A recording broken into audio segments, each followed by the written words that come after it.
Hi there. Today I'd like to talk to you about Candlemas in Mexico, which is celebrated on February 2nd. It's called Dia de la Candelaria in Spanish. Now, in the US, February 2nd is Groundhog Day. And when you think of that day, you may think of a furry rodent coming out of his burrow, or maybe a movie starring Bill Murray, or maybe 6 more weeks of winter, but hopefully not, right? Now, February 2nd is also the midway point between the winter solstice and the spring equinox. And because of that, and because in farther north the days are getting longer, noticeably longer, this date has long been considered a harbinger of the weather to come. In Europe, there are a few different traditions around that idea, some that go really far back. There's this little saying from Britain: if Candlemas Day be fair and bright, winter will have another flight. But if Candlemas Day be clouds and rain, winter is gone and will not come again. And in Germany, they would look to a badger to see how it reacted to the weather on this date. And that sort of tradition was transported to the US and switched to the groundhog from the badger, and that's kind of how Groundhog Day got started. Now, this date is, besides giving us a prediction of the weather to come, is also exactly 40 days after Christmas. So it's traditionally considered the official end of the Christmas season. Now, some people and most people take down their Christmas decorations usually on January 7th, right after King's Day, which is celebrated on January 6th. But some people do wait until February 2nd to take them down, and that's considered completely acceptable. Now, according to the Old Testament in Leviticus 12, it sort of describes that after childbirth, a woman would be considered ritually impure for 40 days. So on that, 40 days after giving birth, she would undergo ritual purification before going to the temple. So it was customary for Jewish parents to take their baby to the temple to be presented after that purification. So on the Catholic Church calendar, this date is observed as purification of the Virgin Mary or presentation of Jesus at the temple. So the idea is that Mary and Joseph would have taken Jesus to the temple 40 days after his birth, which of course we celebrate on December 25th.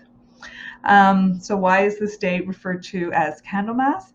That could be a combination of ancient Gaelic beliefs with Christianity.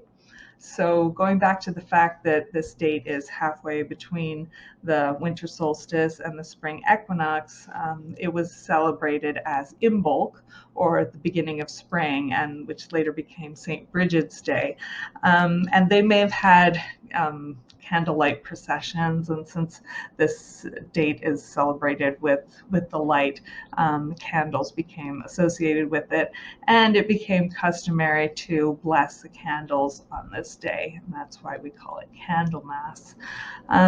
So there's kind of a variety of traditions around this date in different parts of the world, but in Mexico it's celebrated in a very particular way. So many families have an image of the Christ child that they dress up in special outfits and take to the church to be blessed on this date. This is a really popular celebration here in Oaxaca, where I live. You might be walking down the street around this time of year. It could be the end of January, the beginning of February, and you may see somebody walking carrying what looks like a baby in their arms, and then when you get up closer, you see that they're holding a baby Jesus, and they may be taking him to get dressed in a special outfit or going to the church to be blessed.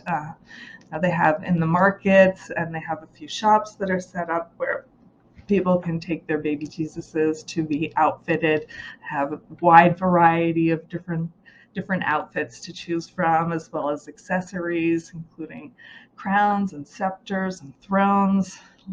Lots of choice there. And so you see baby Jesus outfitted in all these colorful, interesting outfits. And this family decided to dress their baby Jesus up as Aztec nobility. I hadn't seen that before and thought it was pretty neat. And then I took this photo a few years ago, so I wanted to get into the church to take some photos of people with their baby Jesuses, but it was so crowded. I just got into the side entrance and took a photo from the back, but you can see how full it is, and people are holding up their baby Jesuses during the Mass.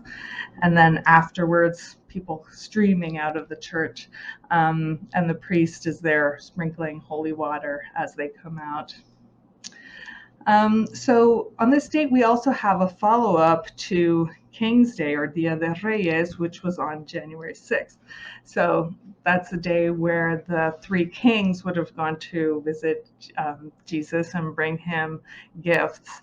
And here in Mexico, Mexican children receive gifts from the three kings on that date. And we also eat a special bread, which is called rosca de reyes.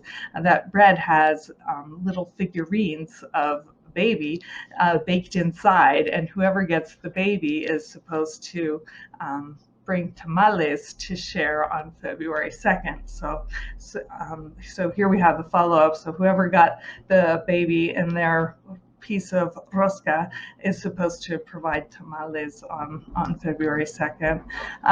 So here in Oaxaca, we actually eat tamales for any occasion, could be any day of the year, but they really have a strong association with this date in particular.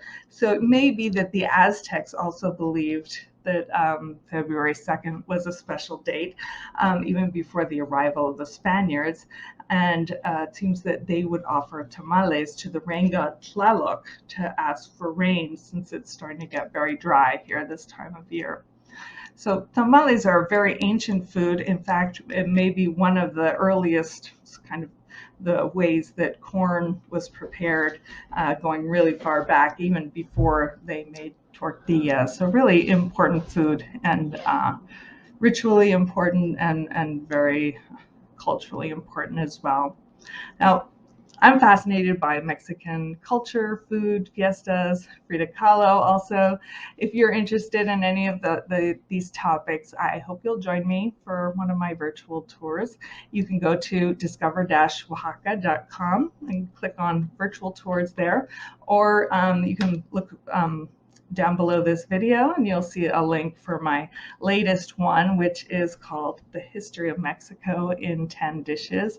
So in that virtual tour, we'll go back in time and look at some key moments in Mexico's history and talk about some foods that are associated with each of them.